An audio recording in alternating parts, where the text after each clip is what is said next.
নমস্কার বন্ধুরা, শাইনিজ কিচেনে আপনাদের সকলকে স্বাগত। আশা করি আপনারা সবাই ভালোই আছেন। আজকে আমি বানাতে চলেছি ভেজ ডাম্পলিংস। দেখতে একটু অ্যাট্রাকটিভ লাগার জন্য আমি এখানে অর্গ্যানিক কালার ব্যবহার করেছি। আমি কিন্তু কোনো ফুড কালারের ব্যবহার করিনি, সেটা আমি কিন্তু আপনাদের পুরো ভিডিওতেই দেখিয়ে দেব। আর আমি ডাম্পলিংস সার্ভ করেছি একটা স্পাইসি চাটনির সাথে। চাটনির রেসিপিটা কিন্তু আগের যে আমার মোমোর রেসিপি রয়েছে সেখানেই কিন্তু দেখানো আছে। তাহলে চলুন দেখে নেওয়া যাক আজকের রেসিপিটি। প্রথমেই আমি স্টাফিংসটা তৈরি করে নেব। তার জন্য গ্যাস অন করে কড়াইয়ে দিয়ে দিচ্ছি সানফ্লাওয়ার অয়েল। তেল ভালো করে গরম হয়ে এলে আমি এতে অ্যাড করে দিচ্ছি পেঁয়াজ কুচি। স্টাফিংসে যতগুলো সবজি ব্যবহার করব আমি সবগুলোই কিন্তু এরকম ছোট ছোট করে কুচি করে নিতে হবে। পেঁয়াজটাকে এবার আমি হালকা লাল লাল করে একটু ভেজে নেব।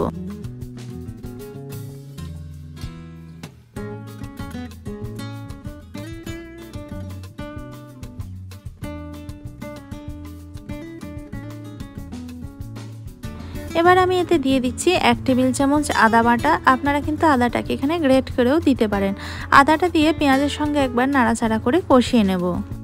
ডাম্পলিংস আর মোমো কিন্তু প্রায় একই ধরনের রেসিপি, তাই এই ক্ষেত্রে আমরা স্টাফিংসটাকে যতটা সিম্পল রাখবো, যত কম মশলার ব্যবহার করব, ততটাই কিন্তু অথেন্টিক টেস্ট আসবে। এবার আমি এতে দিয়ে দিলাম ক্যাপসিকাম কুচি, কাঁচা লঙ্কা কুচি। এই সব কিছু দিয়ে আমি আরেকবার নাড়াচাড়া করে একটু ভেজে নেব। অনেকেই যারা মোমো বা ডাম্পলিংসের স্টাফিংয়ের জন্য অনেক ধরনের মশলা ব্যবহার করেন, সেই ক্ষেত্রে আমার মনে হয় স্টাফিংস আমরা যতটা সিম্পলভাবে বানাবো ততটাই কিন্তু টেস্ট বেশি লাগবে।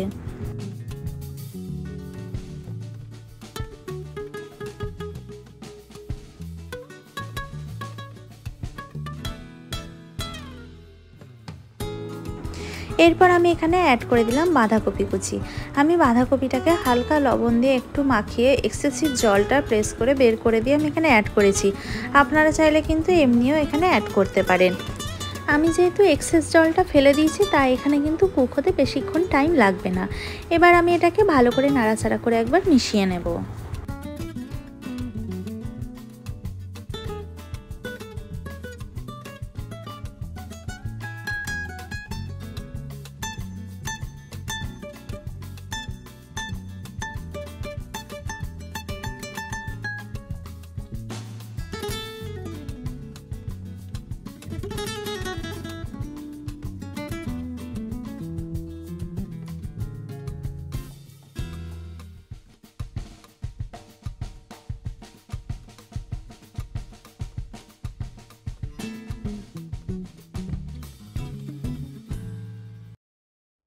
এবার আমি এখানে অ্যাড করে দিচ্ছি স্বাদ মতন লবণ। লবণ দিয়ে এটাকে ভালো করে একবার নাড়াচাড়া করে মিক্স করে নেব। এরপর আমি এখানে অ্যাড করে দেবো আজিনোমোটো। আজিনোমোটো আমাদের শরীরের জন্য হয়তো খারাপ, আপনারা অনেকেই বলে থাকবেন, তাও আমি বলছি একদম নেপালি স্টাইল অথেন্টিক টেস্ট আনার জন্য আজিনোমোটোটা কিন্তু দিতেই হবে। কারণ নেপালিরা যখনই এই ধরনের মোমো বা ডাম্পলিংস বানায় তখনই কিন্তু ওরা আজিনোমোটো ব্যবহার করে থাকে, বা যে কোনো চাইনিজ স্টার্টারে কিন্তু আজিনোমোটো ব্যবহার হয়ে থাকে। তাই আমি এই ক্ষেত্রে আজিনোমোটো ব্যবহার করলাম। আমি 1.5 চামচ মতন আজিনোমোটো এখানে অ্যাড করলাম। এবার আমি দিয়ে দিলাম গোলমরিচ গুঁড়ো। এবার আমি এখানে দিয়ে দিচ্ছি পানিরটাকে আমি হাতের সাহায্যে এতে একটু ম্যাশ করে দিয়ে দিলাম। আর একটা কথা বলে রাখি, আজিনোমোটো কিন্তু এখানে সম্পূর্ণ অপশনাল, আপনারা চাইলে কিন্তু নাও দিতে পারেন।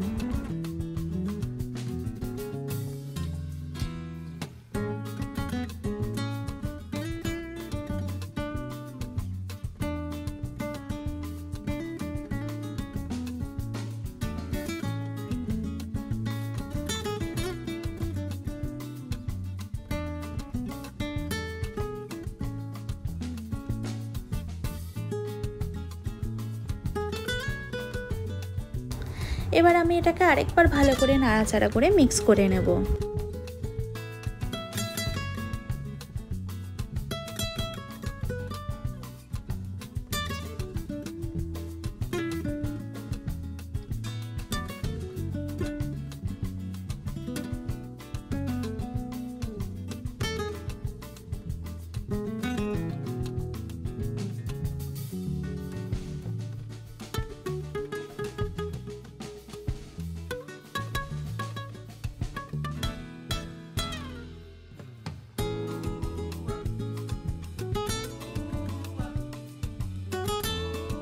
দিয়ে দিচ্ছি গ্রেট করে রাখা গাজর। গাজরটা দিয়ে কিন্তু আর বেশিক্ষণ কুক করার দরকার নেই, মোটামুটি 2 থেকে 3 মিনিট মতো নাড়াচাড়া করে একবার মিক্স করে নেব।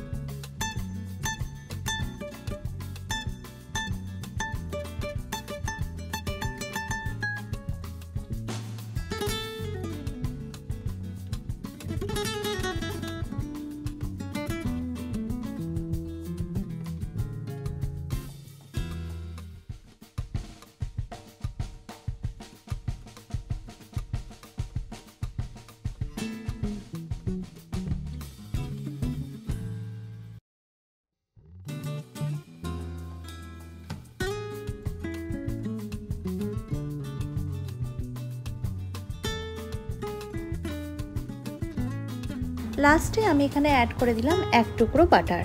বাটারটা দিয়ে কিন্তু আমি পুরো স্টাফিংয়ের সঙ্গে ভালো করে মিক্স করে নেব। এরপর আমি গ্যাসের ফ্লেমটা বন্ধ করে দেব এবং ডাম্পলিংসের কোটিংয়ের জন্য ময়দাটা মেখে নেব।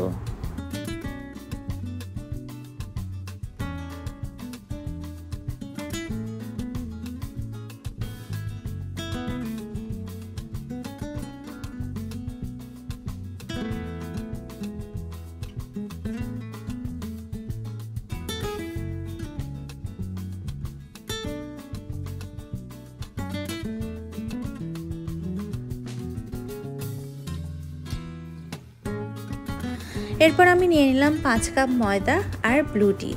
অপরাজিতা ফুল আমি আগে থেকেই শুকিয়ে রেখে দিয়েছিলাম, সেটা থেকেই আমি ব্লু টিটা তৈরি করে নিয়েছি। আপনারা চাইলে কিন্তু ফ্রেশ অপরাজিতা ফুল জলে ফুটিয়ে কিন্তু ব্লু টিটা তৈরি করে নিতে পারেন। এরপর আমি দিয়ে দিলাম স্বাদ মতন লবণ এবং 2 টেবিল চামচ সানফ্লাওয়ার অয়েল। লবণ আর তেলটা কিন্তু আমি ময়দার সঙ্গে ভালো করে মিক্স করে নেব। তারপর অল্প অল্প করে ব্লু টি দিয়ে আমি ময়দাটাকে মেখে নেব। এই ক্ষেত্রে কিন্তু আমি নর্মাল জল ব্যবহার করছি না, আমি ব্লু টি দিয়ে পুরো ময়দাটা মাখবো, তাহলে কিন্তু কালারটা একদম পারফেক্ট আসবে।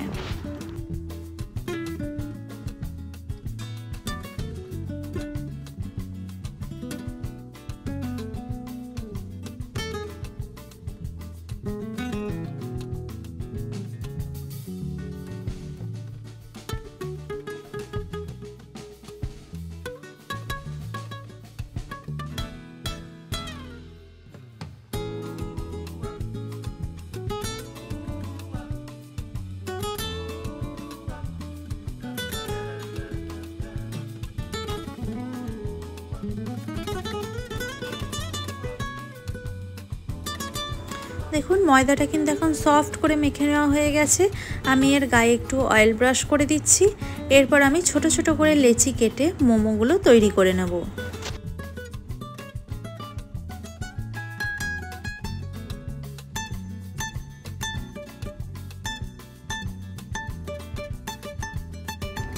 দেখুন এবার আমি একদম ছোট ছোট লেচি কেটে নিচ্ছি। এবার হাতের সাহায্যে এটাকে রাউন্ড করে নেব, তারপর এটাকে বেলে একটা পাতলা লেয়ার তৈরি করে নেব।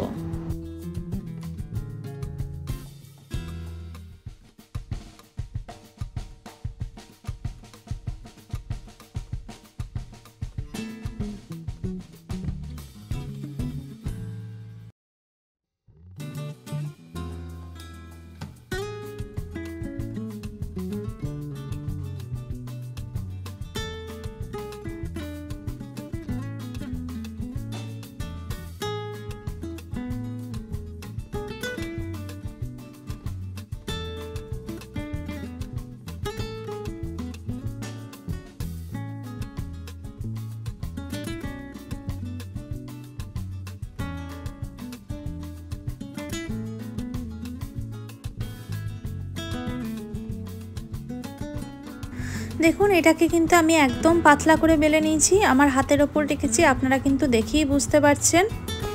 কোটিংটা মোটা থাকলে খেতে কিন্তু একদম ভালো লাগবে না, তাই যতটা পারবেন পাতলা করে বেলে নেবেন। এবার আমি এর মধ্যে স্টাফিংসটা দিয়ে দিলাম। এরপর আমি নিজের ইচ্ছা মতন শেপ দিয়ে নেব। আপনারা নিজেদের ইচ্ছা মতন যে কোনো শেপ কিন্তু এখানে দিয়ে নিতে পারেন। আমি এখানে 2 ধরনের শেপ দেওয়া দেখিয়ে দিচ্ছি, আপনারা আপনাদের পছন্দ মতন যে কোনো শেপ এখানে দিতে পারেন।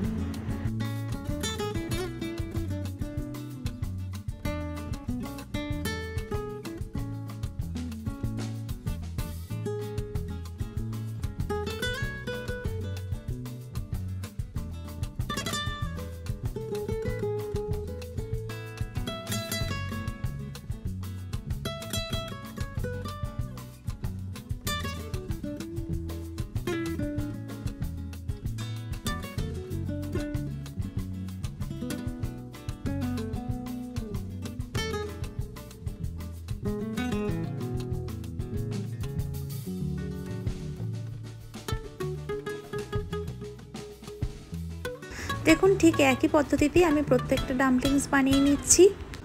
আমি যে কোয়ান্টিটিটা বানিয়েছি তাতে ঠিক 100টারও বেশি ডাম্পলিংস তৈরি করে নিয়েছি আমি। এরপর আমি এগুলোকে স্টিম করে নেব। তার জন্য আমি মোমো মেকারে জল গরম করতে দিয়ে দিয়েছি। এরপর আমি পাত্রটার উপর ভালো করে বাটার ব্রাশ করে দেবো, আপনারা চাইলে অয়েল ব্রাশও করতে পারেন। তারপর আমি একে একে ডাম্পলিংসগুলো ভালো করে সাজিয়ে দেব।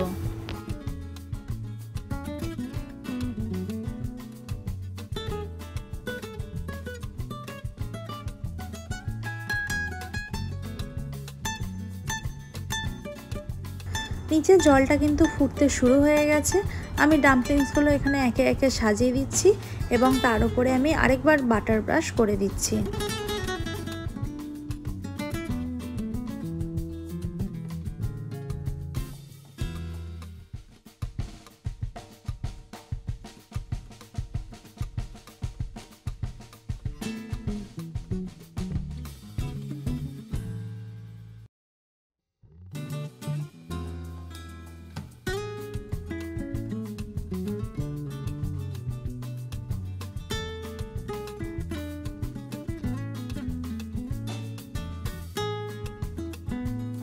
এরপর আমি এটাকে ঢাকা দিয়ে দেব এবং ঢাকা দিয়ে গ্যাসের ফ্লেম লো রেখে 20 থেকে 25 মিনিট মতন এটা স্টিম হতে দেব। ফিরে এলাম 25 মিনিট পর। আপনারা দেখতেই পাচ্ছেন আমাদের ডাম্পলিংস কিন্তু এখন একদম রেডি হয়ে গেছে। আপনারা দেখেই বুঝতে পারছেন কোটিংটা ঠিক কতটা পাতলা হয়েছে এবং ডাম্পলিংসটা কতটা জুসি হয়েছে। আমি এটা একটা চাটনির সঙ্গে সার্ভ করে নিয়েছি। আজকের রেসিপিটা আপনাদের কেমন লাগলো আপনারা প্রত্যেকে অবশ্যই আমাকে কমেন্ট বক্সে কমেন্ট করে জানাবেন। যদি ভালো লেগে থাকে তাহলে লাইক, কমেন্ট অ্যান্ড শেয়ার করে দেবেন এবং আমার চ্যানেলটিকে সাবস্ক্রাইব করে অবশ্যই বেল আইকনটিও প্রেস করে দেবেন। সকলকে ধন্যবাদ। সুস্থ থাকবেন, ভালো থাকবেন। দেখা হচ্ছে পরের ভিডিওতে।